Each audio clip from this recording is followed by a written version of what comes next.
Hey everybody, my name is Michael DiTullo. I'm an industrial designer and I've designed shoes for a bunch of brands including Nike, Jordan, Converse, FootJoy golf shoes, Cole Haan, and a bunch of others. Today I'm going to be doing another one of my designer unboxing videos and we're going to be getting into a 1970s shoe from Nike called the Daybreak. What I'm excited to show you all in this shoe are some really cool pieces of design DNA that you'll find on Nike shoes to this day, over 40 years later. Alright, let's get into it. Alright, before I open up this box, I love it when brands do this. Just take the time to make a little bit of messaging and do a custom tape. Obviously, just do it being one of the most iconic slogans of all time. Little extra messaging. I think it shows an attention to detail. But let's cut that tape open, get into it.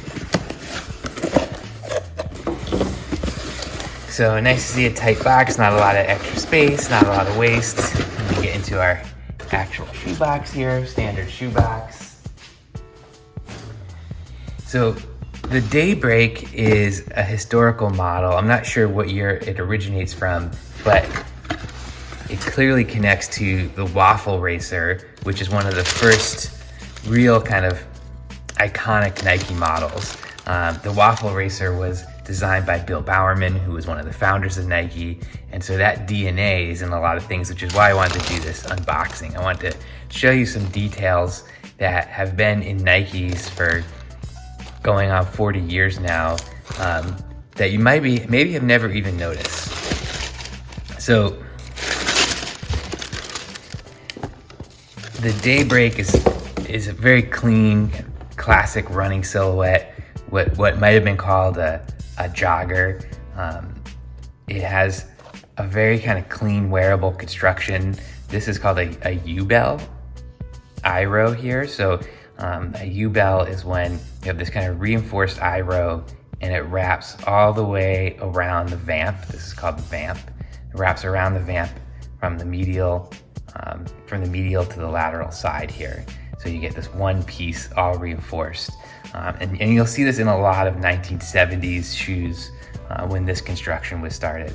And then we have just a very simple toe bumper. This stitching here would have been to hold any kind of foam padding in place.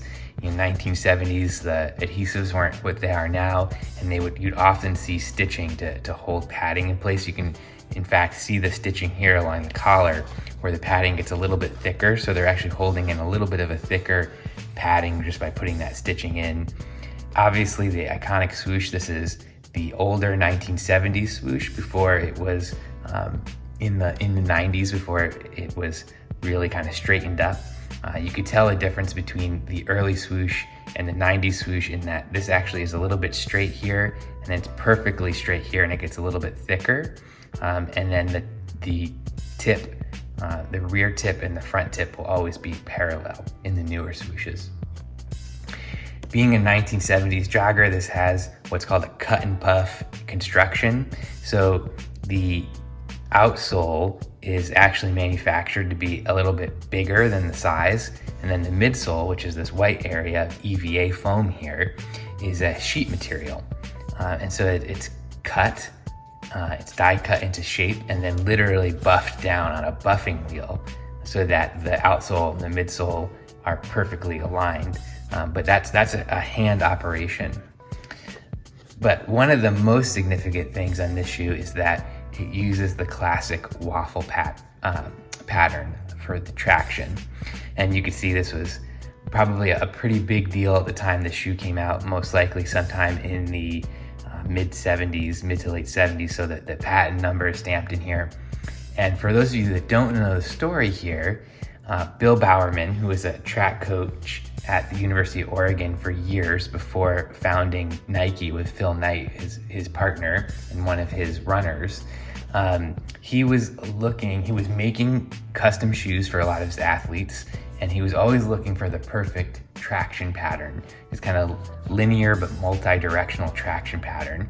And he found it by studying his waffle iron at home and literally poured rubber compound into that waffle iron and got the iconic waffle texture. And this texture is found in Nikes to this day. It might be somewhat abstract, but if you turn over a Nike running shoe, I bet you will find some variation of this texture, even if highly stylized. So I have a couple of examples that I worked on to show you. This was a shoe from the early 2000s, the Track Dart. This was actually, I believe, the first example of engineered knit in production. Very, not a dissimilar shoe, but very stylized. This engineered knit made it extremely breathable, but became opaque towards the toe, and then the logos were all welded. Remember I told you that different modern swoosh that started in the 90s? Right, you could see that swoosh where these angles are perfectly straight. This actually is straight, this is straight, and this tip are even with one another.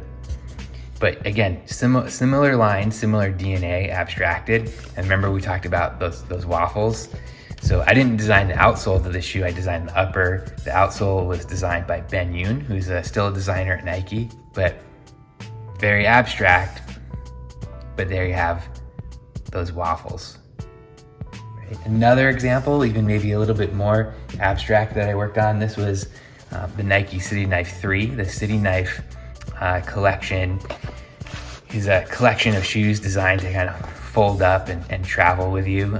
So the intention was these shoes could kind of fold up and fit into a purse or a travel bag and be a comfortable extra pair of shoes. You'll notice waffle pattern on the sock liner here. So this is a molded sock liner with just a slight nod to the waffle pattern. And then very abstract on the outsole. They're not even squared out, but just using those little kind of dimples to again hint at the idea of the waffle.